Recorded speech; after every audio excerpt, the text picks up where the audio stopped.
Programa Lígia Marques, a arte de fazer o belo. Realização, Ateliê de Arte e Arquitetura Lígia Marques. Oferecimento, Giardino Bistrô Italiano. Mágica do Ser, facilitadores da consciência.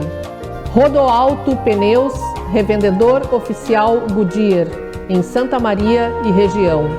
Quiro Pilates Wellness Center.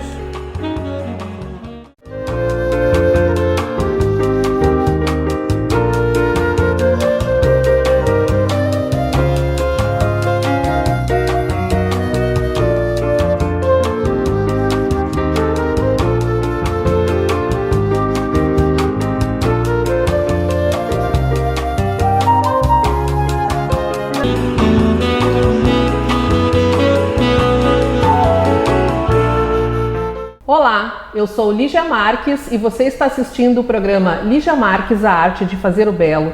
Ele é exibido na televisão Santa Maria, canal 19 da NET e na Amigo TV. Todos os sábados às 20 horas temos um programa inédito. Você também pode assistir nas páginas sociais do Facebook, YouTube e Instagram. Este programa é produzido pela SM Produtora e é uma realização do Ateliê de Arte e Arquitetura Lígia Marques, localizado no Centro Internacional de Arte e Cultura Humanista Recanto Maestro. Hoje nós vamos falar sobre arte, obras de uma artista visual, as suas criações, a pesquisa, as técnicas aplicadas. Eu vou mencionar o currículo dela, né, a formação dela, e já apresento para vocês que nós vamos aprender muitas coisas lindas e a obra dela é lindíssima. Nossa convidada de hoje é graduada em Letras em 1997 e tem bacharelado e licenciatura em Desenho e Plástica, com especialização e mestrado interdisciplinar entre artes visuais e literatura. Olha que legal! E sua atividade profissional, ao longo dos últimos 25 anos, transita entre a pesquisa poética individual e a docência frente ao ensino básico da Rede Municipal de Educação de Santa Maria. Bem-vinda ao programa, Lisiane Gonçalves. Obrigada, Lígia, pelo convite. É um prazer estar aqui com você e com os ouvintes. Para mim também é um prazer. Estava há horas querendo trazê-la, né, e mostrar seu trabalho. Eu adorei teu portfólio, achei lindíssima a organização. Parabéns.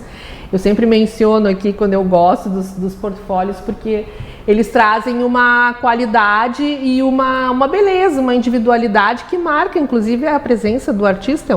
É um artista, né? Tu é natural de Tupanciretã, pelo que eu vi no teu portfólio, e mora aqui em Santa Maria, e trabalha aqui, né, em várias escolas. Então, eu gostaria de começar o programa fazendo essas perguntas aqui. Como artista visual, né, que tu é, com a tua formação e os vários cursos de aperfeiçoamento que tu tem na área da arte, que eu vi, pós-formação, né, que ajudam muito, nos ajuda na criatividade também, né, na aplicação das técnicas.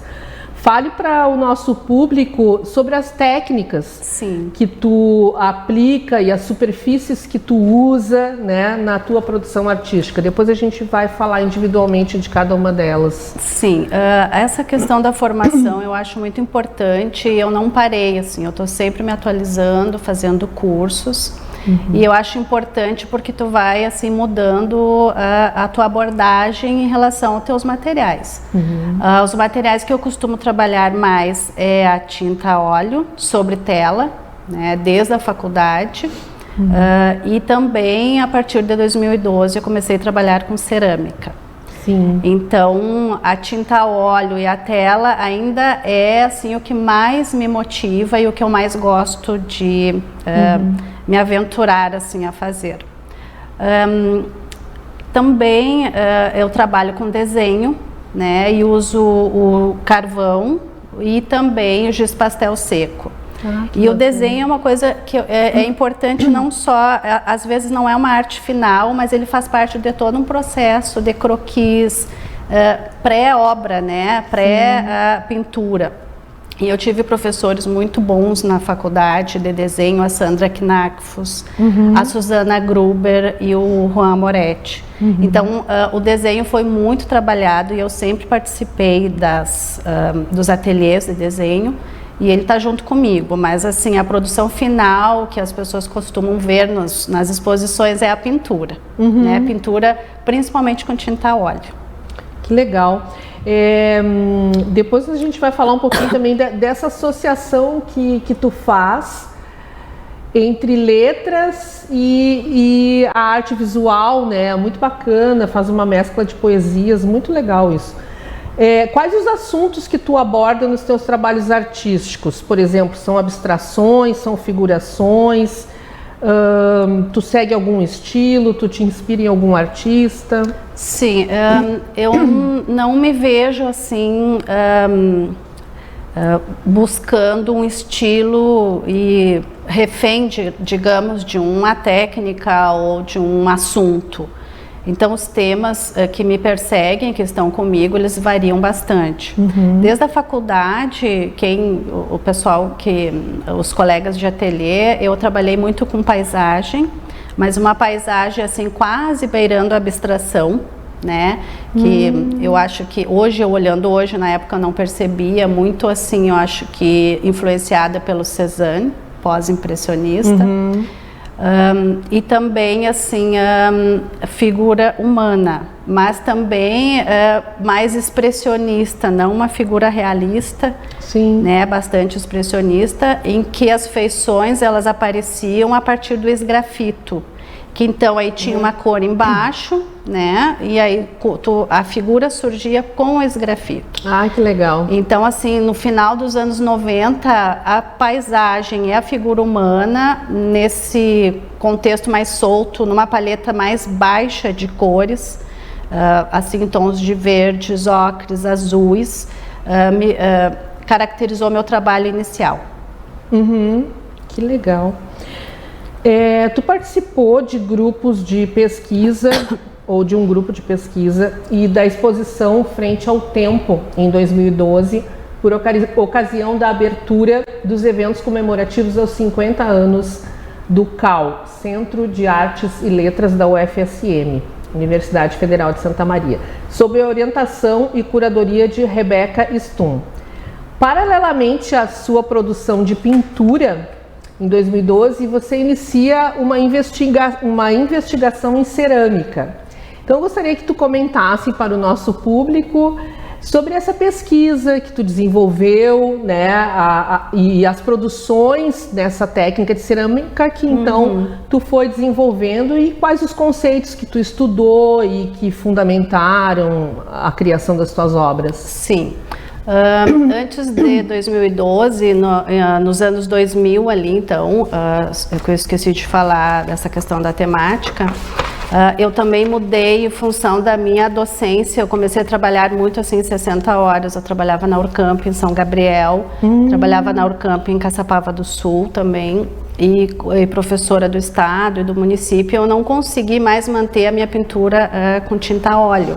Então aí eu migrei para tinta acrílica e com a tinta acrílica veio uma cor muito forte, mais fauvista, meio matisse, com tons de vermelhos. Aí os vermelhos, amarelos, verdes começaram a entrar fortemente e comecei a trabalhar com papel, né? Então tem toda uma série de cartões, muita colagem, muito recorte, muito esgrafito, ainda com a figura humana, então mudou a cor. Então aquela paleta mais baixa já começou a ficar uma cor mais forte.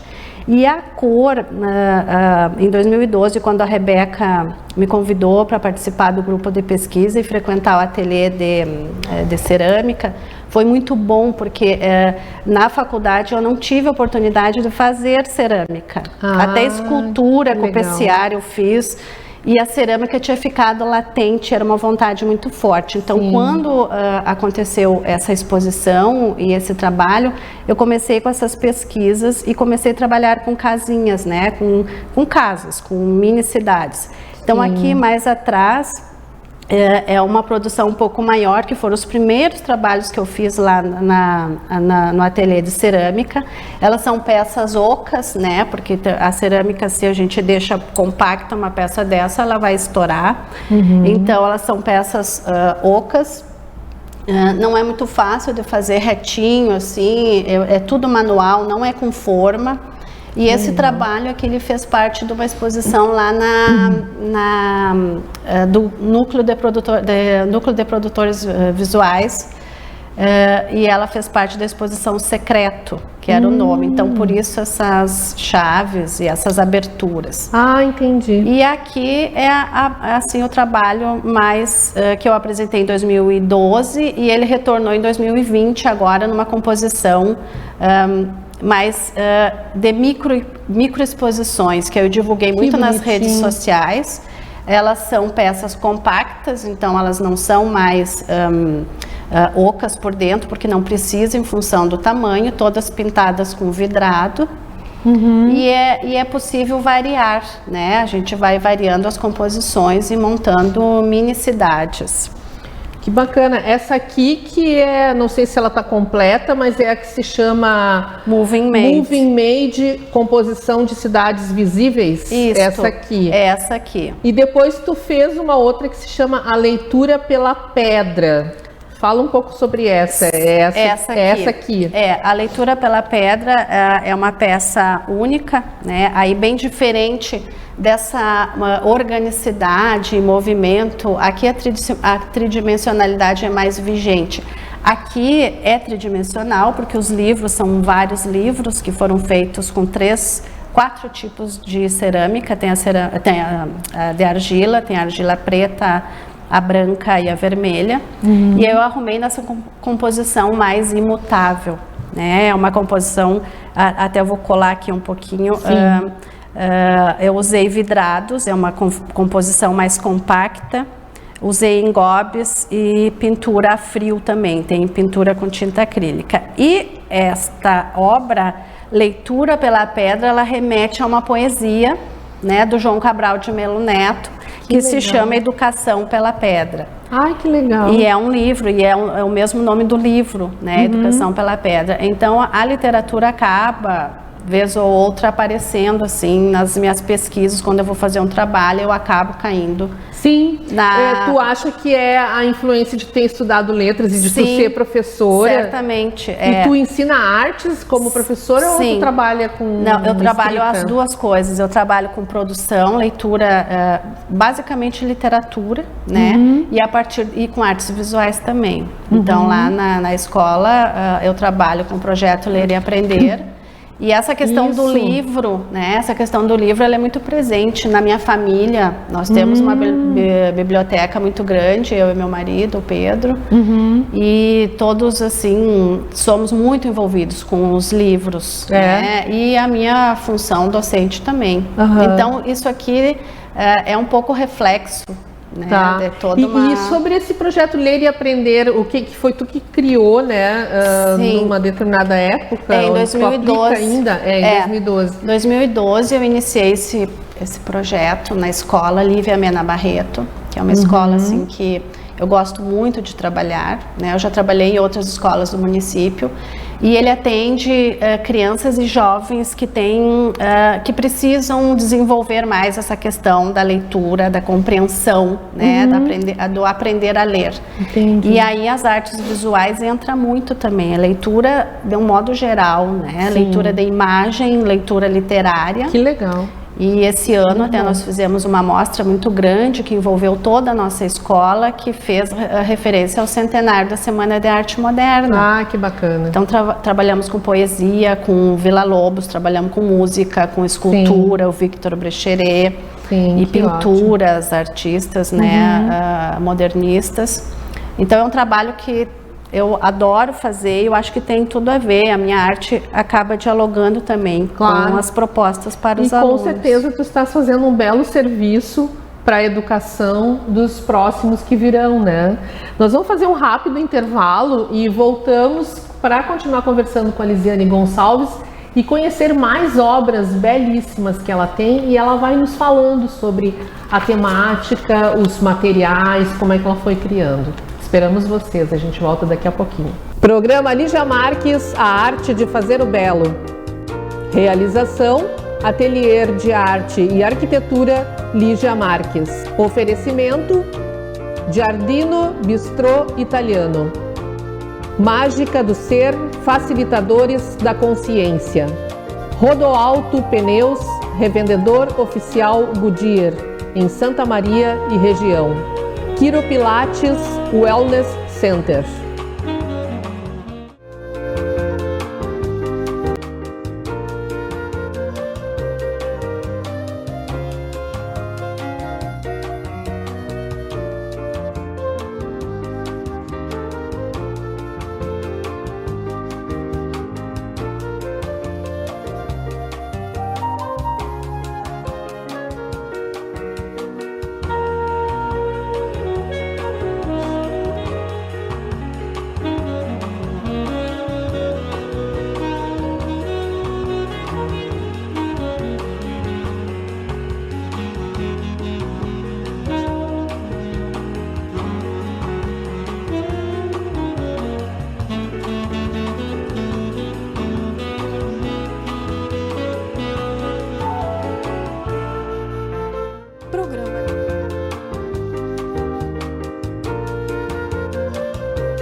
Voltamos a apresentar o programa Lígia Marques, a arte de fazer o belo, e continuamos conversando com a artista Lisiane Gonçalves. Lisiane, no teu portfólio tem uma passagem do Walter Benjamin. Já gravamos um programa aqui sobre ele há pouco tempo atrás, e eu vou citar então a citação que tem no portfólio da Lisiane. Mesmo na reprodução mais perfeita, um elemento está ausente: o aqui e agora da obra de arte, sua existência única no lugar em que ela se encontra. É nessa existência única e somente nela que se desdobra a história da obra. Walter Benjamin. Muito bacana. Eu gostaria que tu explicasse então para o nosso público agora essa tua obra Bordadura com Caule, que muito interessante, assim, quais as etapas que envolveram essa produção, né, a artesania de cada peça, onde tu usou a argila, não é?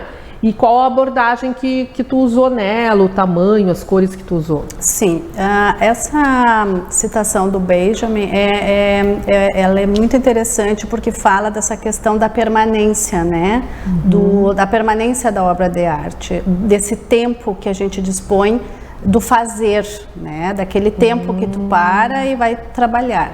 Então, em relação a essa obra bordadura, diferente das peças em cerâmica que nós apresentamos no primeiro bloco, que eram tridimensionais, essa aqui é bidimensional, no caso. Então, eu estou explorando essa questão da placa.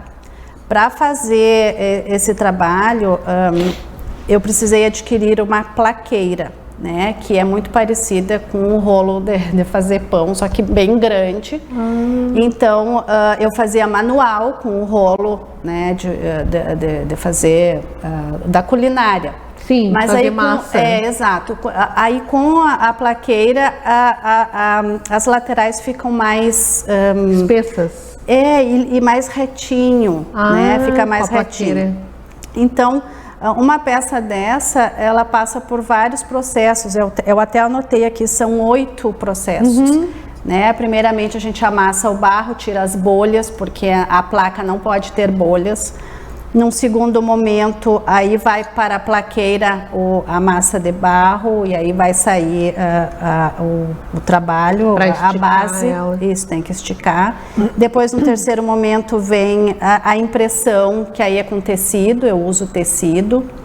E também depois aí ele vai para a secagem. Uma peça dessa ela tem que secar com peso, né, para não levantar as bordas. Então demora em média 2 meses de secagem. Olha com só. um pezinho em cima, trocando o jornal em função da umidade. Depois vem a pintura.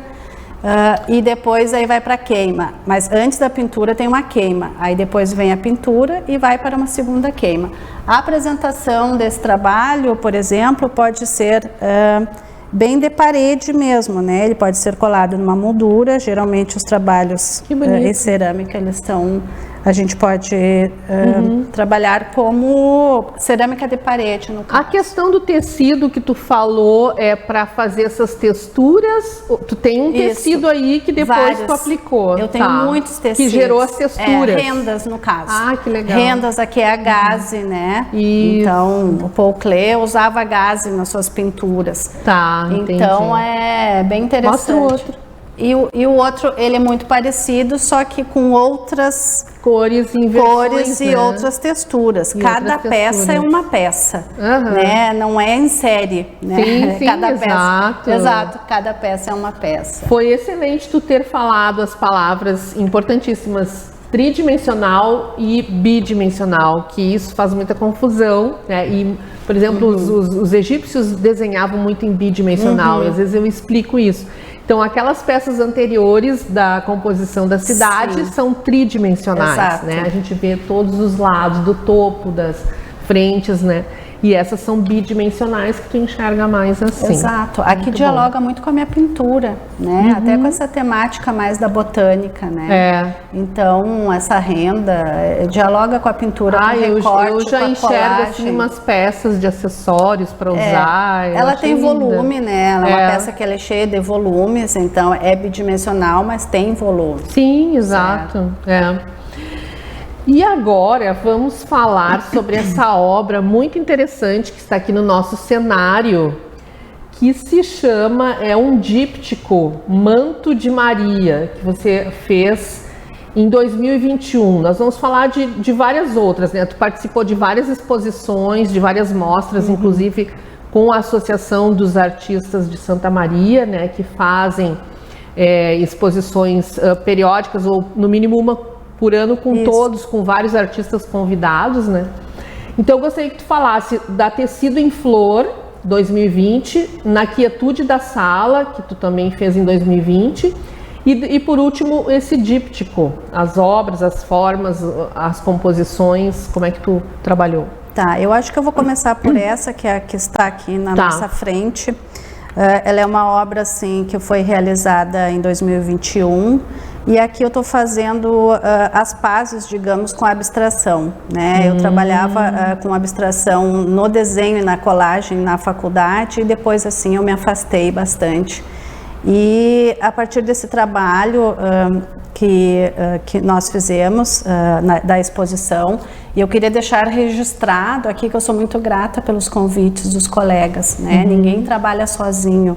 Sim. Um artista sozinho é muito difícil. Então, assim, eu sou muito grata aos convites, né, dos colegas artistas, e a gente está sempre se movimentando para as exposições. Nas exposições e sempre produzindo exposições bem interessantes. Porque isso faz a gente produzir também, né? Se preparar para fazer uma exposição, né? Exato. Uma pesquisa. Tem a pesquisa própria de ateliê individual com a tua temática, mas essas pesquisas temáticas para as exposições, elas são muito desafiadoras. E esse trabalho, ele é um trabalho assim bem sintético.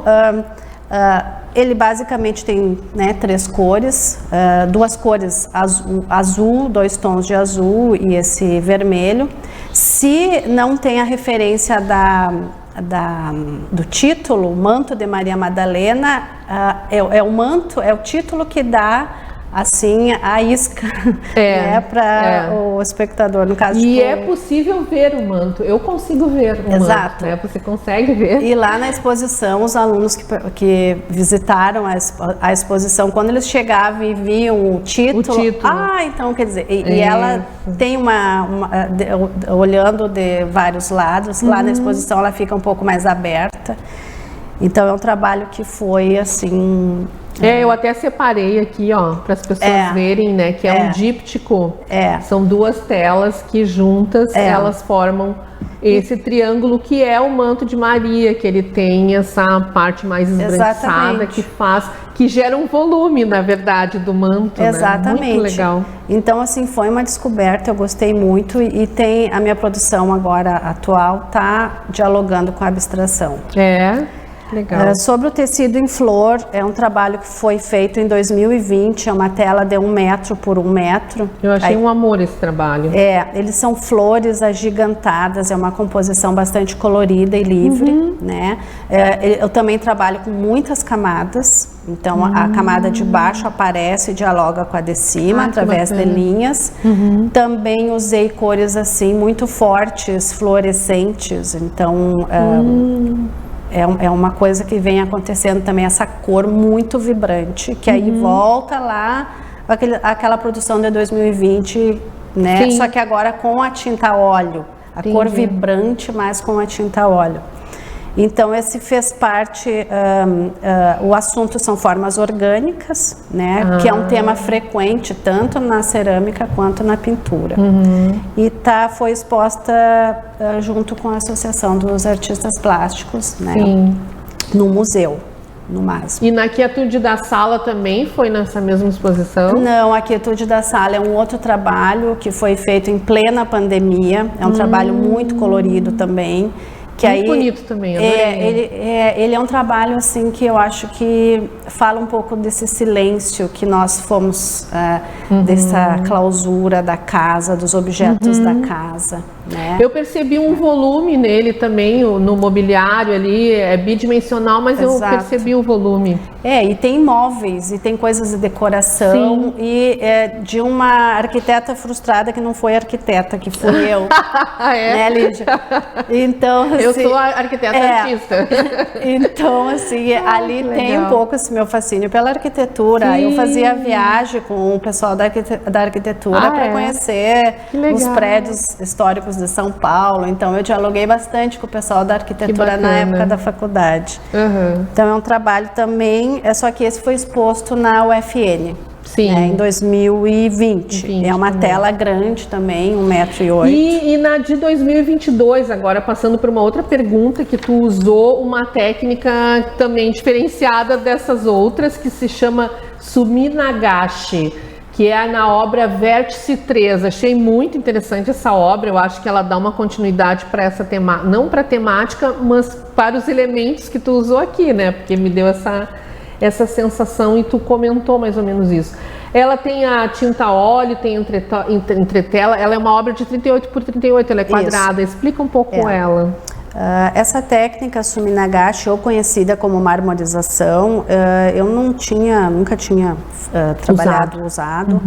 E foi a professora Thalita, que era professora de pintura, agora ela está afastada em função da gestação, mas ela me convidou na época para participar de um curso de extensão. Aí eu fui para a universidade, não consegui participar muito assiduamente em função da minha docência, que me rouba bastante assim, meus horários semanais, mas aí eu comecei a investigar, e aí eu fiz toda uma investigação, é uma técnica usada mais em papel, que é usado assim para fazer, é usado assim para livros, para fazer capa de livros antigos e tudo mais. Aí qual foi a inovação desse trabalho? É que eu usei a técnica Suminagashi, que é basicamente água, né? A tinta diluída, tu vai gotejando, você que trabalha com gotejamentos, né? Vai gotejando os pigmentos. Eu uso a tinta óleo e a partir dali tu vai manipulando e vai formando toda uma estampa. E aí depois vem, geralmente é o papel que se usa, que é a impressão, mas eu usei a tela, né? A entretela, que é um tecido mais delicado, mais poroso, mas eu também usei lonita, por exemplo. E aí depois dessa secagem, demora muito para secar também, porque é com tinta óleo, aí eu venho fazer as interferências de pintura, ou figurativo, ou abstração. E esse título Vértice, né, tem a ver com os pontos dos lados, é o ponto de encontro, então muitos triângulos, quase como uma fenda que tu abre Sim. naquela estampa que é difícil interferir numa estampa tão que interfere tanto, né, no trabalho. Então esse trabalho é um dos projetos que eu tenho realizado. Eles são todos em dimensões pequenas, né, e está em fase assim de acabamento para quem sabe legal. Uma individual, né, Legal, uma exposição. muito legal. Infelizmente a gente precisa encerrar o programa, já me fizeram o sinal lá, e eu gostaria só que tu falasse rapidamente sobre essa última exposição que tu participou da Santaria Joanina, agora em 2022 na Universidade Franciscana, que tu fez também uma pesquisa, né? Como é que ela se chamou essa obra? Arcanos. Arcanos, no caso Santaria Joanina, é uma exposição curada, os curadores é o Luciano Santos e o Márcio Flores. A expografia também é deles e mais da Círia Moro. Ela está aberta agora lá na UFN. E também eu trabalhei assim com... Eram 3 santos, eu escolhi o São Pedro, que é a chave do São Pedro, é uma chave muito grande, muito gigante, que está lá logo na entrada da exposição. É um trabalho muito desafiador, com grandes planos de tinta óleo na cor azul, que é o fundo. E é um trabalho assim que eu gostei bastante, ele tem todo um volume, né? Muito legal. E demorou assim algum tempo para fazer em função de ser com tinta a óleo, né? Que bacana, vou ter que te chamar outras vezes para a gente falar de próximos projetos. Tu já está fazendo os próximos projetos, quando tu tiver assim encaminhado uma próxima exposição individual, inclusive sobre esses vértices, tu me fala, claro, para a gente voltar a falar, porque inclusive a Lisiane ganhou prêmios, né? Ela ganhou em 2015 o primeiro lugar do Prêmio Salvador Isaia, né? Com um tema que ela escreveu, animação, o que é. Então, em outro momento, vamos continuar conversando. Muito obrigado pela tua participação no programa. Tá bom, muito obrigada pelo convite. Foi um prazer estar aqui com vocês. A exposição da Lise, que ela falou na Franciscana, vai até 15 de julho, né? Isso, 15 de julho. Eu vou aproveitar para convidar vocês para dia 24 de julho, no 37º Festival Internacional de Inverno da UFSM, onde tem as músicas, né? Os estudos de música e os encontros no Vale Vêneto. Dia 24, das 2 às 3, vai ser o lançamento de alguns livros de alguns autores convidados, e eu vou estar lá lançando o Empreendedoras de Alta Performance do Rio Grande do Sul, e eles estarão à venda. E eu espero a companhia de vocês lá. Estamos encerrando então mais um programa Lígia Marques, a Arte de Fazer o Belo, exibido na televisão Santa Maria, canal 19 da NET, e em todas as nossas páginas sociais. Se você quer ser um apoiador cultural deste programa, envie um e-mail para programa ligiamarques@gmail.com. Dá uma passadinha na minha loja virtual ligiamarques.com.br para olhar as minhas obras e comprar alguma coisa que você precisar, ou ir até o meu ateliê no Centro Internacional de Arte e Cultura Humanista Recanto Maestro. Foi um prazer ter estado com vocês. A gente se vê nos próximos programas e eu espero você. Programa Lígia Marques, a Arte de Fazer o Belo. Realização, Ateliê de Arte e Arquitetura Lígia Marques. Oferecimento, Giardino Bistrô Italiano. Mágica do Ser, facilitadores da consciência. Rodoalto Pneus, revendedor oficial Goodyear, em Santa Maria e região. Quiro Pilates Wellness Center.